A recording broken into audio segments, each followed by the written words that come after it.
Parler des thérapies familiales, c'est parler d'un paradoxe.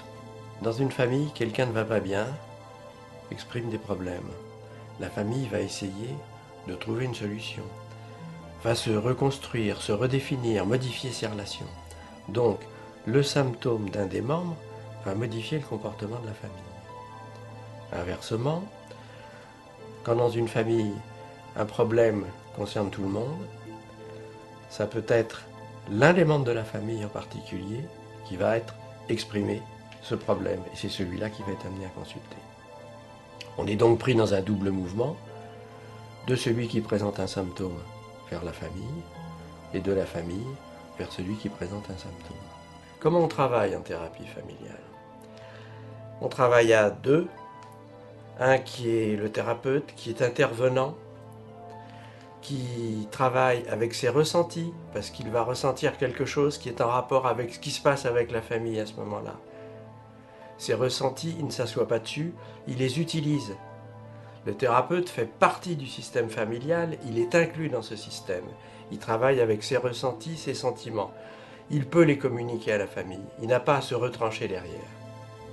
Le co-thérapeute, qui est soit assis à côté de lui, soit derrière la vidéo ou derrière la glace sans teint, sert d'observateur, de superviseur, de contrôleur. Il vient en soutien du thérapeute.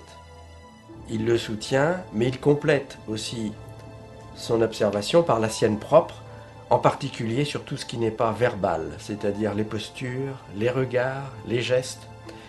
Et au bout d'un moment, dans la séance, une interruption de séance systématique est faite qui permet au thérapeute et au co-thérapeute de se retrouver, de partager leur ressenti de la séance, leur compréhension qui n'est pas forcément la même, et de restituer en fin de séance à la famille quelques clés, quelques remarques. C'est important de renvoyer à la famille quelque chose, de ne pas les laisser partir frustrés dans une absence totale de réponse.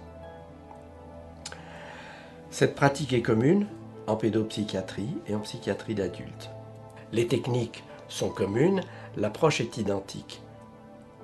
Donc qu'est-ce qui diffère?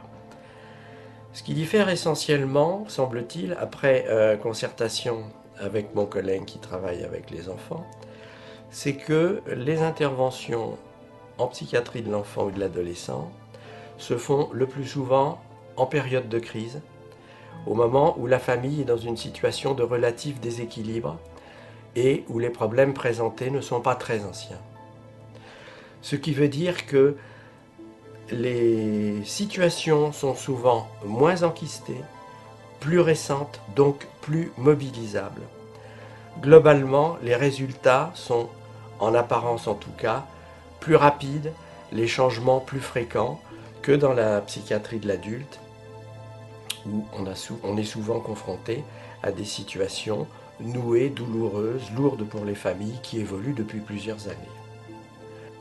Les familles sont adressées le plus souvent par les équipes médicales qui soignent les enfants ou les adolescents ou les adultes pour des symptômes divers, des troubles psychotiques, des tentatives de suicide, des problèmes, des troubles du comportement alimentaire chez l'adolescent par exemple.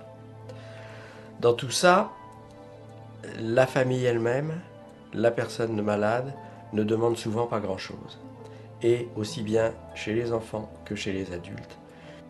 On a dit que bien souvent, c'était le médecin qui avait adressé la famille. Ça peut être aussi le juge dans le cadre d'une obligation de soins. Et là, l'absence de demande de la famille, elle est encore plus forte. De même, quand ce sont des familles adressées par l'aide sociale à l'enfance qui est inquiète par des problèmes de maltraitance à enfants. Dans tous ces cas, de ces familles peu ou pas demandeuses, une part importante de notre travail est d'arriver, dans un premier temps, à établir une alliance avec cette famille, une relation de confiance.